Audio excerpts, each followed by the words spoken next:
to History Buff.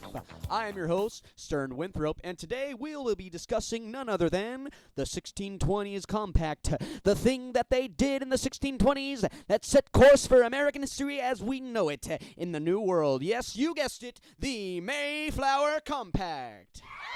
Exactly. That's what we're going to be discussing today. That's the document that laid the foundation for the self-governance in the New World. Yeah. Mayflower Compact. This humble yet groundbreaking agreement was signed aboard the Mayflower before the Pilgrims ever set foot on the Plymouth Rock. Why was it written, though? What made it so significant? And to help us unravel its importance, I'm joined by none other than, drumroll please, than historian himself, the man, the myth, the legend, the early American enthusiast, Dale Hoffner! Hey, Dale, it is so good to hear your voice. Stern, it's a pleasure. Thank you for having me. That's it, Dale. I'm super excited to have you on the show. Thank you for joining us.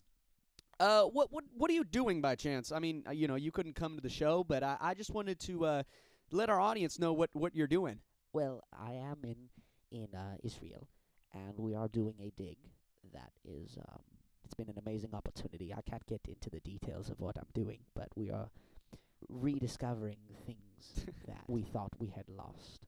Dale, that is just amazing. I'm super happy for you and your accomplishments and what you're doing for early American enthusiasts and history in general. Yes, very good. Do I have a time to give you a couple of questions? Absolutely. Shoot all the questions you want. Alrighty. My first question for you is why did the Pilgrims feel the need to draft the Mayflower Compact in the first place? Well, the Mayflower Compact was really a product of necessity. Pilgrims, storms pushed them off course, landing them in what is now Massachusetts. That was a big problem. Some passengers even started questioning whether they were still bound by any laws at all. So, to avoid chaos, the leaders drafted the compact. Right. That makes a lot of sense. And this wasn't just any group of travelers, I'm assuming, right? We had pilgrims looking for religious freedom, but also merchants and other settlers who weren't necessarily on the same page, correct? They must have had governments tricky. It did. It made governance very tricky. What is interesting is that it wasn't a constitution, but more of a pledge, a promise to work together and establish laws for the common good. And a fun fact, this was the first document in the New World that implemented a form of majority rule. Yeah, I think it's amazing to think that this simple agreement set, right, the stage for the future of democratic principles. Now, I noticed that faith plays a huge role, right? So how important was religion in shaping this document's purpose? Oh, religion was huge, very important.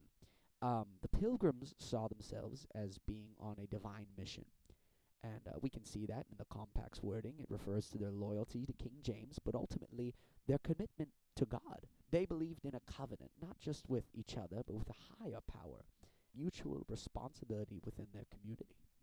That's really powerful. And speaking of influence, how does this document shape the way future American governments operate? The Mayflower Compact set a precedent, if you will, for town meetings, colonial governance, and even later documents like the Declaration of Independence, for example, the U.S. Constitution even. Yeah, and it's worth noting that even though the Mayflower Compact was a temporary agreement, correct, it worked. The settlers managed to govern themselves effectively enough to survive through those brutal first years. And speaking of survival, Dale, what are some of the biggest challenges the Pilgrims faced with survival? Survival was no small feat. They arrived in November, and the harsh conditions, limited food supply, and exposure to disease took a devastating toll. Almost half of them didn't make it through the first winter. Yeah, that's something we don't always think about, the sheer struggle to stay alive, while also trying to establish a functional government. And of course, that early relationship with the Wampanoag was crucial. Absolutely. The leader of the group, Massa Sot, formed an alliance with the Pilgrims that helped provide mutual security. But over time, as more settlers arrived and tensions grew, that relationship became much more complicated. eventually leading to conflicts like King Philip's War. It's a reminder that history is never as simple as one document or one moment. It's rather a chain of events that just continually unfold. It is about rediscovering and looking back on the things that we already have discovered and making sure that we understand every nuance, everything in between. There's so much to unpack. There's so much to unfold. There's so many questions that need to be answered.